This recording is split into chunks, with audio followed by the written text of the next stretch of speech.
बिस्मिल्लाहिर्रहमानिर्रहीम। अस्सलाम वालेकुम नाजरीन, हमारे साथ मौजूद हैं एम ए शहजाद खान साहब। खान साहब कैसे हैं? जी बिस्मिल्लाह बिस्मिल्लाह, अल्लाह का बड़ा करम, शुक्र अल्हम्दुलिल्लाह।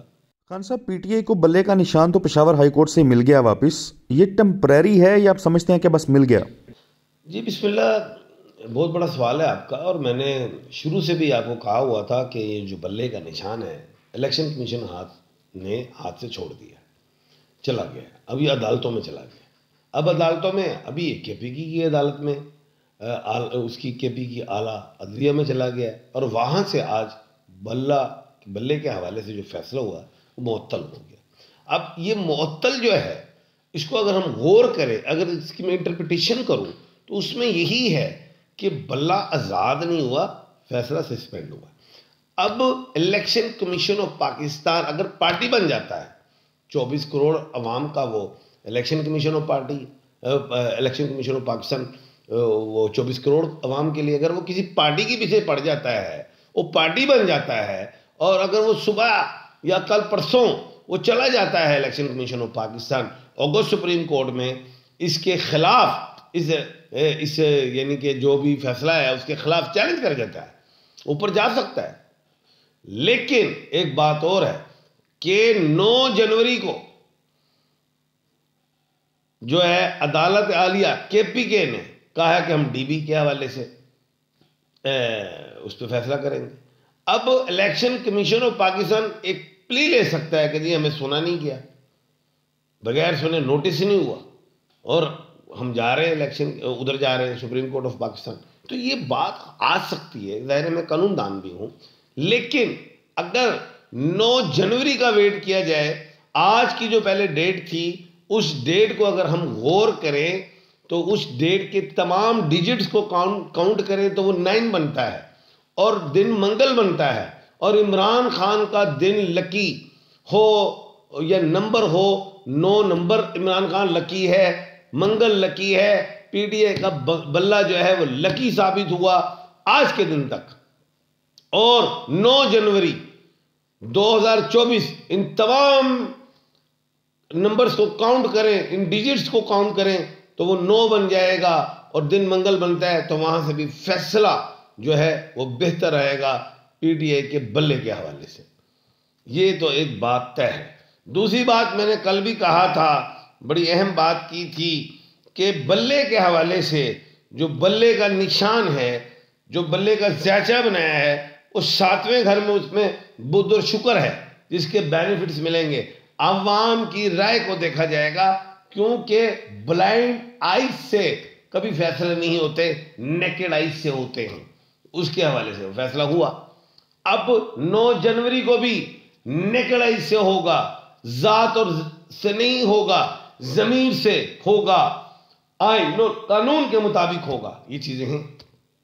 अब उसके बाद जब हम आते हैं, मैंने एक बात और की थी बल्ले के ही हवाले से कि ये बल्ला रहा तो 8 फरवरी को इलेक्शन है, तो 8 फरवरी को 10वें घर में मंगल और सूरज है। मंगल और सूरज बहुत पावर देता है, गलतफहमी का शिकार हो गए आप। बल्ला खड़ाक कर देगा, तीर और तलवार को उड़ा देगा।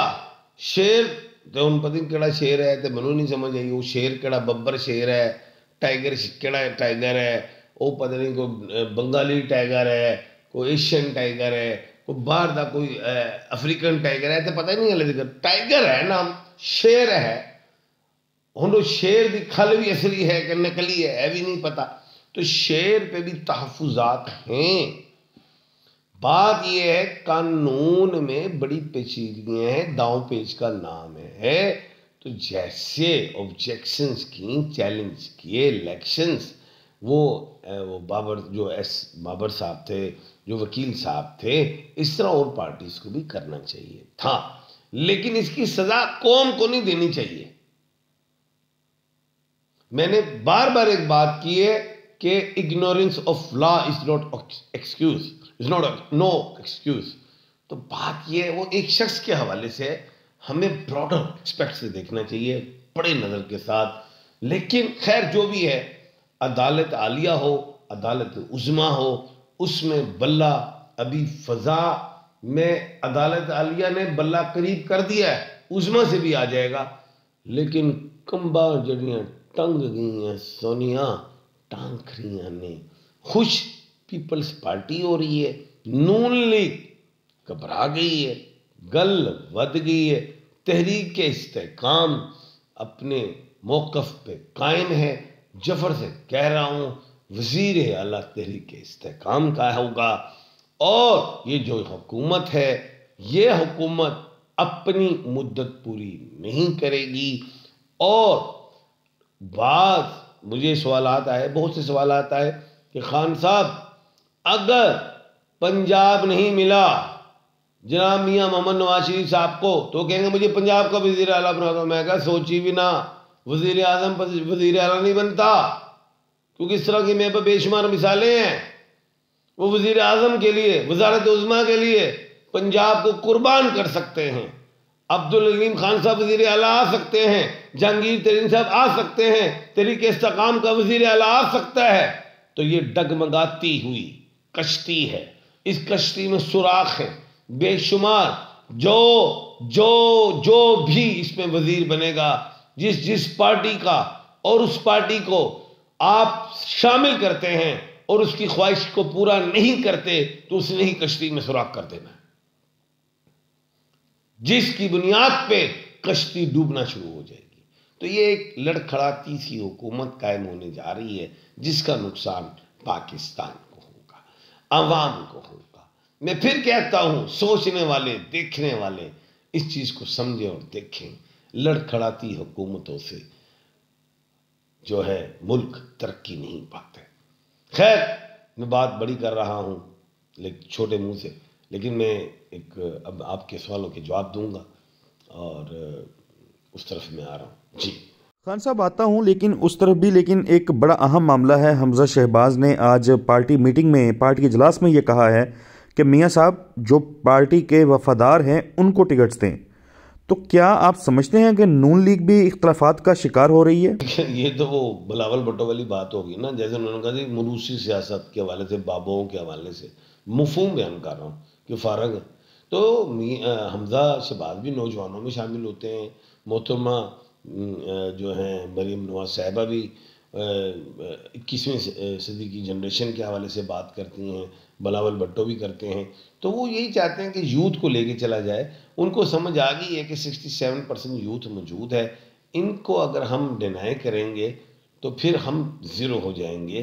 क्योंकि जो पुराने लोग हैं, कुछ अपाहज हो गए, कुछ अल्लाह को प्यारे हो गए, कुछ ऐसे लोग हैं जो अपने बच्चों के हवाले से चल रहे हैं, उनकी बात को मानते हैं। तो खैर, वो हमजा शहबाज ने अपने हवाले से जो बात की है वो ठीक की है, वो उनकी अपनी ज़ाती ओपिनियन है, राय है। बाकी एक बात और है कि आज शाह महमूद कुरैशी साहब को दोबारा वो 15 दिन के लिए गालबन और मफहूम जो कि वो अंदर हो गए। लोग कहते हैं खान साहब ये आ नहीं रहे। मैं कहा जब तक वो प्रेस कॉन्फ्रेंस नहीं करेंगे तो कैसे आएंगे। तो इसी तरह परवेज़ इलाही साहब के हवाले से बात की, मैं कहा प्रेस कॉन्फ्रेंस नहीं करेंगे तो नहीं आएंगे। लेकिन परवेज़ इलाही और शाह महमूद कुरैशी साहब के अगर झंडों को देखा जाए तो परवेज़ इलाही का झंडा शाह महमूद कुरैशी से ज़्यादा बुलंद है। और परवेज़ इलाही के हवाले से अगर देखा जाए तो वो पंजाब में मजबूत हैं शाह महमूद कुरैशी के मुकाबले। जी एम ए शहजाद खान साहब, आपके वक्त का बहुत शुक्रिया।